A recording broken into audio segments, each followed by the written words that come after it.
कपोल कल्पित तथा मनगढ़ंत कथाओं के आधार पर कई कहानियां खड़ी होती रहती हैं। इनमें से कुछ तो सत्य होती हैं, किंतु कुछ का तो कोई आधार ही नहीं होता है। यही बात प्रयागराज में संगम तट पर स्थित पुराण प्रसिद्ध लेटे हुए हनुमान जी के विषय में है। यह मंदिर धरती का एकमात्र ऐसा मंदिर है जिनका विवरण पुराणों में विशद रूप से प्राप्त होता है। यही एकमात्र ऐसा मंदिर है जहां हनुमान जी लेटे हुए रूप का विवरण मिलता है। अब आजकल तो अनेक मंदिर बन गए हैं जहां हनुमान जी को लेटा हुआ दर्शाया गया है। संभवतः महाराष्ट्र के औरंगाबाद के समीप महसमल में बना लेटे हुए हनुमान जी का विशाल मंदिर भी इसी श्रेणी में आता है। अब जो भी हो, पुराणों में तो एक ही लेटे हुए हनुमान जी के मंदिर का विवरण प्राप्त होता है और वह प्रयाग क्षेत्र के संगम तट पर स्थित बड़े हनुमान जी का मंदिर ही है। जो प्रचलित कथा इस लेटे हुए हनुमान जी के मंदिर के विषय में प्राप्त होती है वह यह है कि एक बार एक व्यापारी हनुमान जी की एक भव्य मूर्ति लेकर जल मार्ग से चला आ रहा था। वह हनुमान जी का परम भक्त था। जब वह अपनी नाव लिए प्रयाग के समीप पहुंचा तो उसकी नाव धीरे धीरे भारी होने लगी तथा संगम के नजदीक पहुंचकर यमुना जी के जल में डूब गई। कालांतर में कुछ समय के बाद जब यमुना जी का जल की धारा ने कुछ राह बदली तो वह मूर्ति दिखाई पड़ी। उस समय मुसलमान शासक अकबर का शासन चल रहा था। उसने हिंदुओं का दिल जीतने तथा अंदर से इस इच्छा से कि यदि वास्तव में हनुमान जी इतने प्रभावशाली हैं तो वह मेरी भी रक्षा करेंगे। यह सोचकर उनकी स्थापना अपने किले के समीप ही करवा दी, किंतु यह निराधार ही लगता है क्योंकि पुराणों की रचना वेद व्यास जी ने की थी जिनका काल द्वापर युग में आता है। इसके विपरीत अकबर का शासन 14वीं शताब्दी में आता है।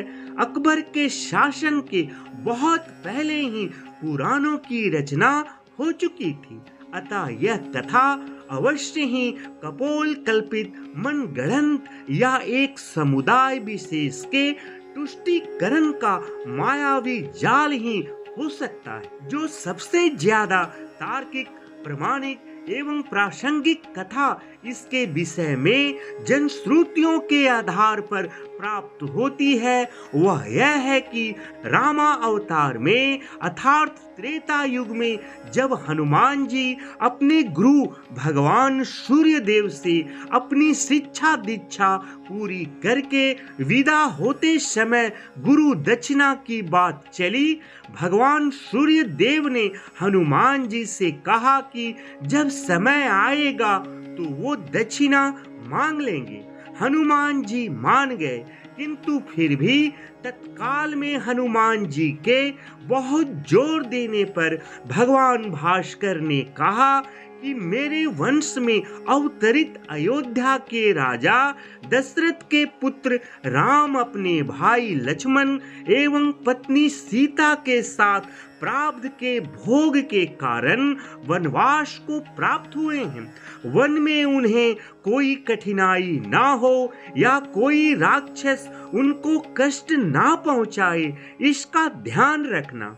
भगवान सूर्य देव की बात सुनकर हनुमान जी अयोध्या की तरफ प्रस्थान हो गए। इधर भगवान सोचे कि यदि हनुमान ही सब राक्षसों का संहार कर डालेंगे तो मेरे अवतार का उद्देश्य समाप्त हो जाएगा। अतः उन्होंने माया को प्रेरित किए कि हनुमान को घोर निद्रा में डाल दो। भगवान का आदेश प्राप्त कर माया उधर चली जिस तरफ से हनुमान जी आ रहे थे। इधर हनुमान जी जब चलते हुए गंगा के तट पर पहुंचे तब तक भगवान सूर्यदेव अस्त हो गए थे। हनुमान जी ने माता गंगा को प्रणाम किए तथा रात में नदी नहीं लांघते हैं यह सोचकर गंगा के तट पर ही रात व्यतीत करने का निर्णय लिए। हनुमान जी के हृदय में अपने गुरु की आज्ञा पालन का संदेश घुमड़ रहा था, अतः उन्हें नींद भी नहीं आ रही थी। इधर माया ने जब उन्हें ध्यानस्थ देखा तो वह डर गई, क्योंकि यदि प्रातः काल हो गया तो हनुमान जी अयोध्या पहुंच जाएंगे तथा प्रण के दृढ़ निश्चयी हनुमान जी अपना कार्य प्रारंभ कर देंगे। अचानक हनुमान जी का ध्यान टूटा।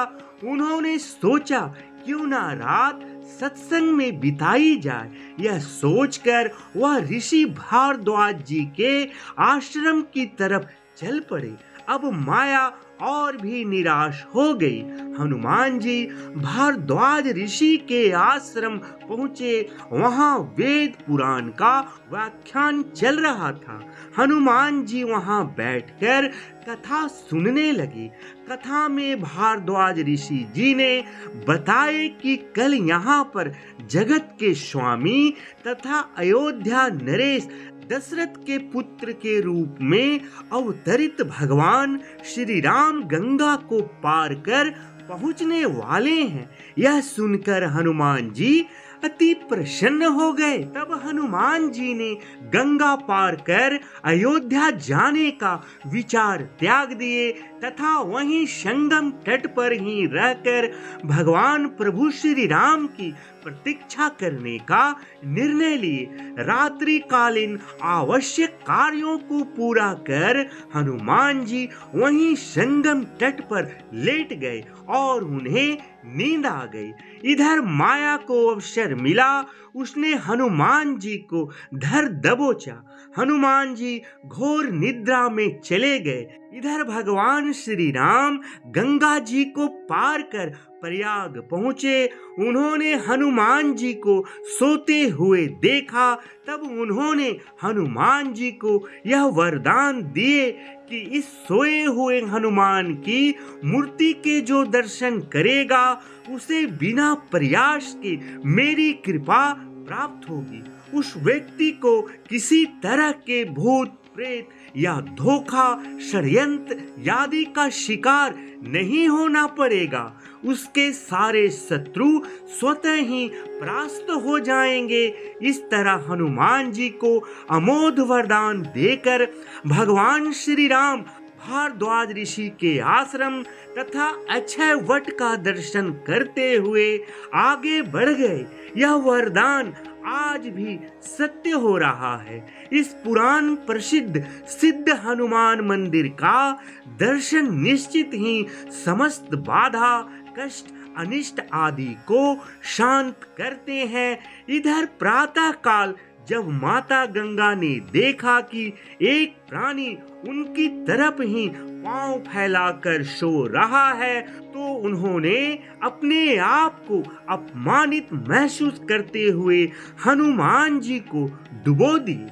भगवान सूर्य देव ने जब प्रातः काल अपने शिष्य हनुमान की यह दशा देखी तो उन्होंने गंगा को शाप दिए कि तुम्हारा हृदय कितना मैला है, जो अज्ञानवश तुमने एक सीधे साधे प्राणी को दंड दिया। यह प्राणी तेरा सम्मान करते हुए हनुमान ने रात में तुम्हारे ऊपर से होकर गुजरना अच्छा नहीं समझा और तुम दुर्बुद्धि उसे शाप दे बैठी। जा, आज से तू प्राणियों के मरे शरीर एवं गंदगी ढोने वाली हो जाओ। गंगा नदी के दूषित होने से संसार के समस्त देव संबंधी एवं शुभ कार्य बाधित होने लगे। तब समस्त देवताओं ने मिलकर भगवान सूर्य देव की पूजा अर्चना की। तब भगवान भास्कर ने कहा कि जा गंगे, तेरे जल के ऊपर मेरी किरणों के पड़ते ही तुम्हारे जल की पवित्रता बढ़ जाएगी तथा तुम्हारे जल से मेरा किया गया अस्तमन पूजन कोटि गुना फल देने वाला होगा। भगवान सूर्य देव के कहने पर माता गंगा ने कहा कि हनुमान चतुर्मास व्यतीत होते ही पुनः भगवान श्री राम की सेवा में उपस्थित हो जाएंगे। तब तक हनुमान जी किष्किंधा पर्वत पर सुग्रीव की सेवा में लगे रहे। चतुर्मास बीतने पर भगवान श्री राम जी माता सीता की खोज करते हुए किष्किंधा पर्वत पर पहुँचे। वहाँ पर उनकी मुलाकात भगवान प्रभु श्री राम जी से हुई। कालांतर में जब मुगल शासन के दौरान अकबर के समय में जब बादशाह अकबर ने उस सिद्ध तपोभूमि को अपने किले के रूप में परिवर्तित करना प्रारंभ किया, तब उसके दीवार की सीध में सोए हुए हनुमान जी का मंदिर पड़ गया। उसने तत्कालीन हिंदू धर्म गुरुओं एवं पंडितों को रुपये पैसे का लोभ देकर तथा डरा धमकाकर उस सोए हुए हनुमान जी के मंदिर को किसी दूसरे जगह स्थापित करवाने के लिए राजी किया। हनुमान जी की मूर्ति की खुदाई होने लगी। जब समूची मूर्ति की खुदाई नीचे से कर ली गई तब उसे उठाया जाने लगा। जब लगातार कोशिश के बावजूद भी मूर्ति नहीं उठी तब उसे भारी सामान उठाने वाली मशीन से उठाने की कोशिश की जाने लगी। ज्यों-ज्यों उस मूर्ति को उठाने की कोशिश की गई वैसे वैसे मूर्ति और भी नीचे धंसती चली गई। अंत में डर कर अकबर ने उस मंदिर को हटवाने का काम बंद करा दिया तथा डर के मारे उसने हनुमान जी की बड़ी पूजा आराधना की। आज भी उसके उतने बड़े भव्य किले की दीवार हनुमान जी के मंदिर की तरफ टेढ़ी ही है। एक मान्यता और है इस मंदिर के बारे में। इस मान्यता के पीछे श्री राम भक्त हनुमान जी की पुनर्जन्म की कथा जुड़ी हुई है। पौराणिक कथाओं के मुताबिक लंका विजय के बाद भगवान प्रभु श्री राम जब संगम स्नान कर भारद्वाज ऋषि से आशीर्वाद लेने प्रयाग आए तो उनके सबसे प्रिय भक्त हनुमान जी इसी जगह पर शारीरिक कष्ट से पीड़ित होकर मूर्छित हो गए।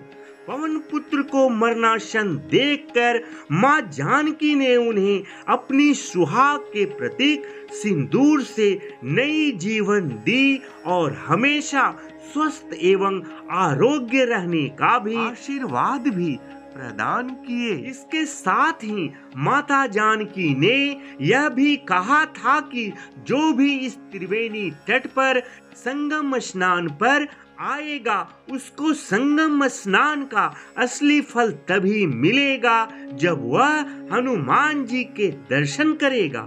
माता जानकी ने उन्हें सिंदूर दिए थे, इसलिए इस मंदिर में जाने वाले भक्त बजरंगबली को सिंदूर दान करते हैं और यहाँ सिंदूर चढ़ाना बहुत शुभ माना जाता है।